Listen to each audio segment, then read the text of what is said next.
Day. Good morning. It's Tim Patterson, Trade Show Guy, and it's time for Trade Show Guy Monday Morning Coffee for Memorial Day here in the U.S. Of course, it is Memorial Day, and just to refresh you and update you from Wikipedia, Memorial Day is a federal holiday in the U.S. for remembering the people who died while serving in the country's armed forces. A holiday which is currently observed every year on the last Monday of May, originated as Decoration Day after the American Civil War back in 1868, when the Grand Army of the Republic, an organization of Union veterans founded in Decatur, Illinois, established it as a time for the Union to decorate the graves of the Union war dead with flowers. By the 20th century, competing Union and Confederate holiday traditions celebrated on different days had merged, and Memorial Day eventually extended to honor all Americans who died while in the military service. As we all know, it kind of marks the unofficial beginning of the summer vacation season. Labor Day marks the end, the first full weekend of September. So today, it's a holiday, and on the Trade Show Guy Monday Morning Coffee, it's going to be a bit of a random day. So we'll explore a bunch of random things. Random thing number one is this, the 50th anniversary release of Sgt. Pepper's Lonely Hearts Club Band. It came in on Friday, and boy, it's a package and a half. Trying to think what all is in here. Well, let's just take a quick peek just for fun. Unpacking. You think it looks like an album, but no, it's actually 4 CDs and 2 DVDs. Or I should say a Blu-ray and a DVD, and got a bunch of outtakes. It's got a mono mix, the original mono mix of the album as the Beatles mixed it and released it in England. It came to America, and it was remixed to stereo, a really horrible stereo mix. The Beatles had nothing to do with that because the American engineers got a hold of the original tapes and however it worked, and they put out a stereo version, which wasn't very well done. So Giles Martin, George Martin's son, spent the last year or two remixing the original recordings down to a new stereo remix. So that's included in here. And then they've got, I don't know what the video stuff is, the making of Sgt. Pepper from 1992, and some promotional films of A Day in the Life, Strawberry Fields, and Penny Lane. You know, Strawberry Fields and Penny Lane, of course, were going to be included on the album, but they were not because they were released as a single. The band and the record company needed a single back in late 66, early 67 when the session started. And they said, well, we got these. We just finished these. Let's put these out. They were going to be on the album, but they were not. But now they're included here. So anyway, that's a cool package. I've been listening to that a little bit. So that's random thing one. Random thing number two, it was my last ski day of the year. I went to Timberline up at Mount Hood. In fact, I had a little video from the ski lift. If I can grab that and download that, I'll plug that into the video version of this just for fun. Beautiful day up there. Gorgeous day. It was very warm. Snow was very soft. I skied for 2 hours and said that's probably plenty.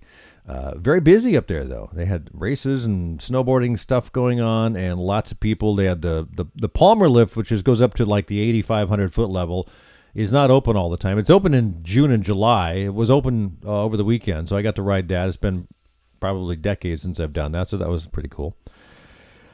Thing three. So the skiing was Saturday. Yesterday was a home day. Lots of yard work, mowing the lawn, weed whacking, going to the store for pea gravel and what else?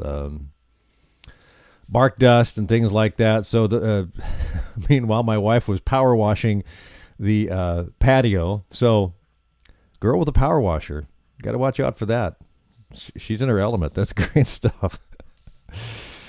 Thing four, I woke up this morning and grabbed my phone and just was on LinkedIn for a minute, and there was an interesting discussion about blockchain, and I've never heard of blockchain. I thought, what? And all these comments, I thought, well, I need to find out what blockchain is. So I looked up blockchain.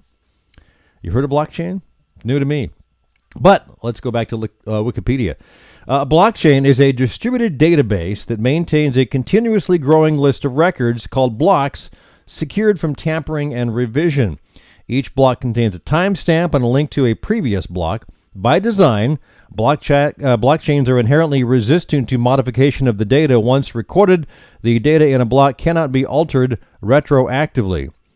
Through the use of a peer-to-peer network and a distributed time-stamping server, a blockchain database is managed autonomously. Blockchains are an open, distributed ledger that can record transactions between two parties efficiently and in a verifiable and permanent way. The ledger itself can also be programmed to trigger transactions automatically. I don't know that it's an underpinning of Bitcoin, but something similar I think is. But the discussion was, well, maybe this will do away with banks eventually. It'll be a long time, but it could happen.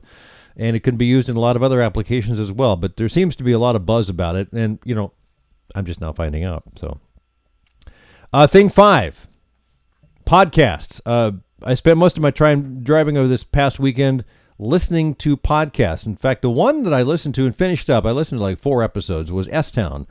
S-Town is a podcast about the town of Woodstock, Alabama, which was inspired by an email from a guy named John B. McLemore who lived there and said the whole town was a S-Town.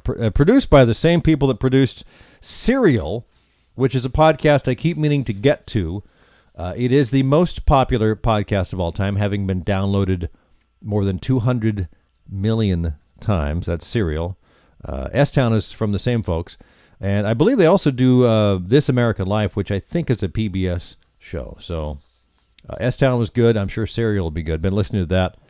What else? I actually had a couple others that I found on... I read an article on New York Times over the weekend, or last Thursday or Friday. There's a couple that I'm trying out called One's in the Dark. One is No Such Thing as a Fish. Another one that I've listened to a couple of episodes from is Rolling Stone Music Now. Heard a great interview with John Lennon, which was the 1970 interview, the audio of the 1970 interview that really kicked off Rolling Stone magazine. Jan Wenner interviewed John Lennon back in 1970. There's some other things. Dan Carlin's Hardcore History, Dakota Ring Theater. So I'm working my way through a lot of these, and we'll see how it goes. If I find some really great ones, I'll be sure and share them. All right. And today's trade show marketing tip, it's actually a blog post over the weekend that I wrote. Actually, I wrote it, posted it on Thursday. Your trade show visitors want these 6 things from you. So as an exhibitor, we tend to think about us. What do we have to do? What do we have to get out there? Well, think about the attendees. Say, what do they want? What are the 6 things they're looking for? And this is, fairly random list. They want to see the new stuff. Most trade show attendees are in a position of power within their company. They have influence or they make decisions. So they're shopping for new things that they can acquire. Number 2, they want to be engaged. They don't want to walk by a boring booth. Lots of choices here. Interactive exhibits, professional presentations, products that dazzle, really cool booth that makes them stop. Give them something to do or see for a short time and you've given them something they want. Number 3, they want a pro to handle them. They really want that, which means that your booth staffers should be well trained. They should know the product. They should know the company they represent. Visitors want to be treated with respect. You got to think about them. They're on a very tight schedule, no doubt. They're trying to see as many booths as they can, make as many contacts as they can. So they're on a tight schedule with a lot of stops. A warm smile and a pleasant, sincere greeting goes a long way. Also, depending on the show and their needs, they may not want to carry a lot of stuff with them, samples, papers. So if you're going to provide choices for sales sheets beyond handouts, it saves them the hassle of carrying stuff around. Email it to them. Give them a chance to download a digital thing, PDF or something. And finally, they don't want to have their time wasted. This goes back to respect. A visitor will often try to dodge those hungry-looking booth staffers because they don't want to get captured by a salesman into a booth and never to be seen again. So ask questions, qualify, disqualify, and move on. That is our Trade Show Guy Monday Morning Coffee today, our trade show tip of the day. Remember, you can find me here at TradeshowGuyExhibits.com, TradeshowGuyBlog.com, TradeshowSuccessBook.com, TradeshowExhibitBuyersKit.com. One good thing, I had 5 random things, but I usually end up the show with one good thing. And the one good thing, my experience again, is power tools. Where would we be without power tools? Where would we as a society and culture be without power tools? I mean, things like leaf blowers, lawn mowers, screw guns, weed whackers, and so much more. Yes, I admit it would be a quieter world, but it would take longer to get things done. And possibly, as a result, a lot of things just wouldn't get done. So I say power tools are this week's one good thing. So have yourself a great week. Tim Patterson, Trade Show Guy. Find me at TradeshowGuyExhibits.com. I'm the founder and owner, and we do great projects. Have a great one.